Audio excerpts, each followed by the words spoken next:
Correspondencias de Marx a Engels, primera parte. Carta de Marx a Engels. Londres, 7 de enero de 1851. Te escribo hoy para que te plantees un pequeño problema teórico, desde luego, de naturaleza político-económica. Tú sabes, para empezar por el principio, que de acuerdo a la teoría de Ricardo, la renta no es más que la diferencia entre el costo de la producción y el precio del producto de la tierra. O, como también lo expresa, la diferencia entre el precio a que debe vender la peor tierra a fin de cubrir los gastos. El beneficio del agricultor y el interés siempre van incluidos en los gastos, y el precio a que puede vender la mejor tierra. De acuerdo a su propia exposición de su teoría, el aumento de la renta demuestra: 1. Que se producen tipos de tierras cada vez más pobres, o que la misma cantidad de capital, aplicada sucesivamente a la misma tierra, no produce el mismo resultado. En una palabra, la tierra se deteriora en la misma medida en que la población se ve obligada a exigir más de ella. Se torna relativamente menos fértil. Aquí es donde Malthus encontró el fundamento real de su teoría de la población, y donde sus discípulos buscan ahora su tabla de salvación. 2. La renta solo puede subir cuando sube el precio del cereal, al menos con legalidad económica, debe caer con la caída de este último. 3. Cuando aumenta el arrendamiento en todo un país, esto únicamente puede explicarse por el hecho de que ha sido sometida a cultivo una gran cantidad de tierra relativamente más pobre. Pues bien, estas tres proposiciones son contradichas en todas partes por la historia. 1. No cabe duda de que a medida que progresa la civilización, son sometidos a cultivo tipos de tierras cada vez más pobres. Pero tampoco cabe duda de que, como resultado del progreso de la ciencia y de la industria, estos tipos más pobres de tierra son relativamente buenos en comparación con los buenos tipos anteriores. 2. Desde 1815, el precio del cereal ha bajado, irregular, pero constantemente, de 90 a 50 shillings y todavía menos, y esto antes de la derogación de las Corn Laws, leyes sobre los cereales.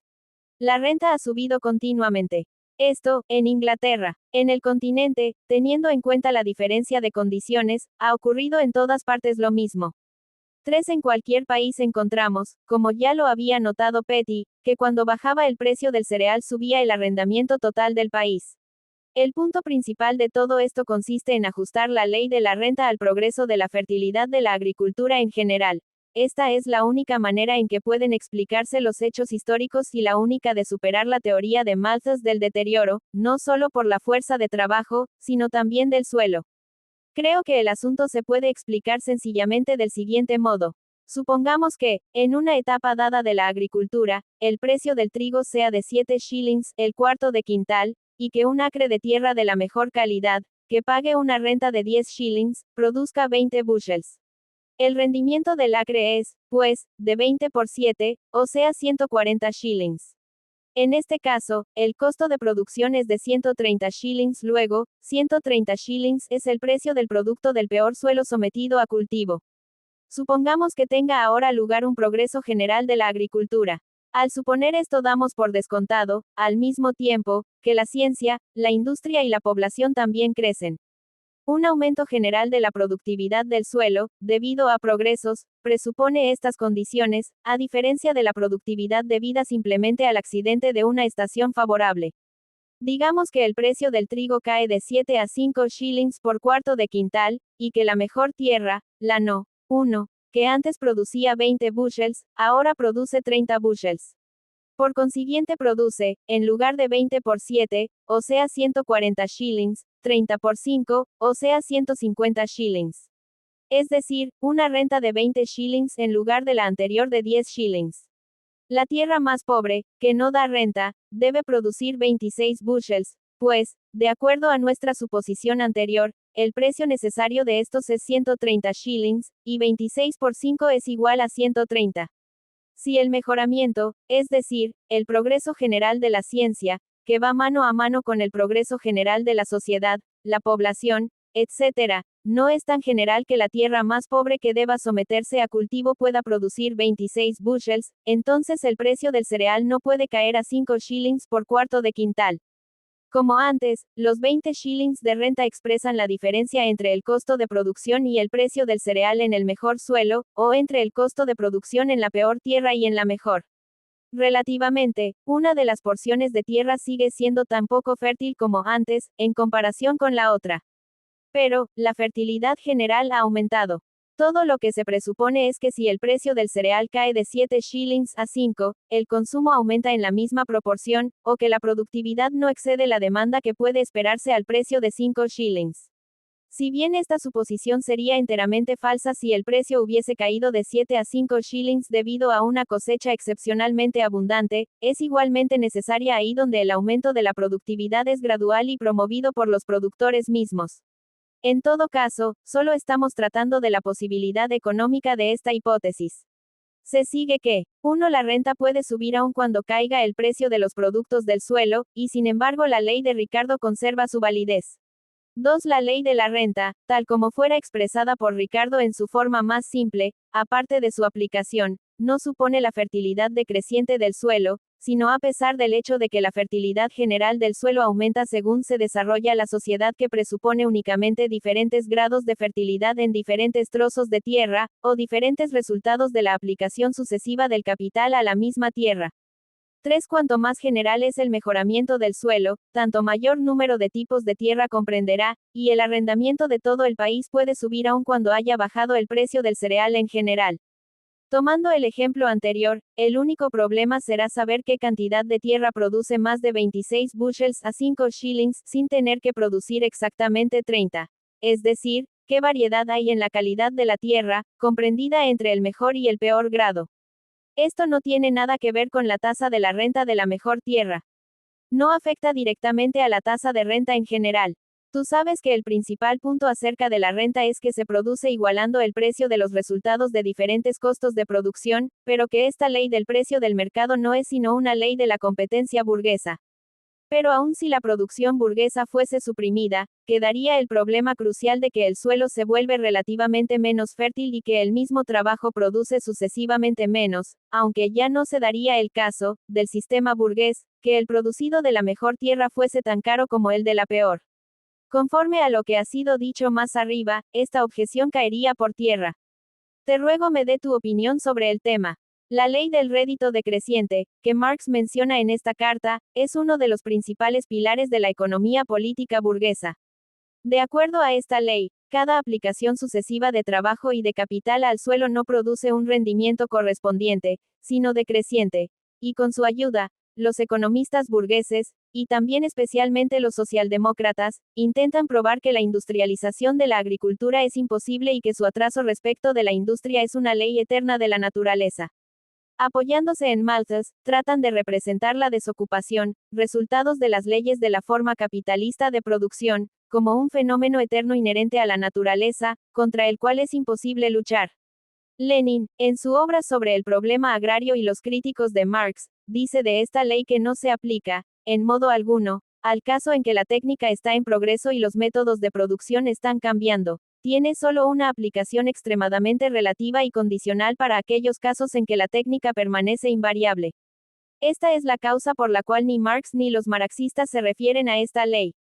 La refutación práctica de esta ley se halla al presente, por una parte en la creciente industrialización de la producción agrícola en los países capitalistas, la que constituyó uno de los principales factores de la crisis mundial de la agricultura, y por otra en la rápida construcción de la agricultura mecanizada y socialista en la Unión Soviética. Marx habla aquí únicamente de la renta diferencial, no de la renta absoluta del suelo, parte decisiva de su teoría de la renta del suelo y que desarrolló más adelante. Ricardo, David 1772 a 1823. Banquero y economista inglés, el último gran representante de la economía política clásica. Ricardo parte de la determinación del valor mediante el tiempo de trabajo y obliga a la ciencia a pronunciarse sobre en qué medida la ciencia que solo reproduce las formas en que aparece el proceso, y hasta donde estas mismas apariencias corresponden en general a la base sobre la cual descansan las conexiones internas, la verdadera fisiología de la sociedad burguesa. Esta es, por consiguiente, la gran importancia de Ricardo para la ciencia. Junto con esto está el hecho de que Ricardo expone y declara abiertamente la contradicción económica entre las clases representada por la contradicción interna y de este modo, son comprendidas las raíces de la lucha y del proceso de desarrollo histórico por la economía política Marx. Pero Ricardo no comprendió el carácter histórico del método capitalista de producción y lo concibió corno eterno. Carta de Marx a Engels. Londres, 2 de abril de 1851. Lo peor de ello es que me ha interrumpido súbitamente mis estudios en la biblioteca. He llegado tan lejos que podré terminar con toda la porquería económica en 5 semanas. Hecho esto, elaboraré la economía en casa y arremeteré contra otra ciencia en el museo. Esto está empezando a aburrirme. En esencia, esta ciencia no ha progresado desde A. Smith y D. Ricardo, si bien tanto se ha hecho en lo que respecta a investigaciones especiales y con frecuencia superdelicadas. Carta de Marx a Engels. Londres, 13 de julio de 1851.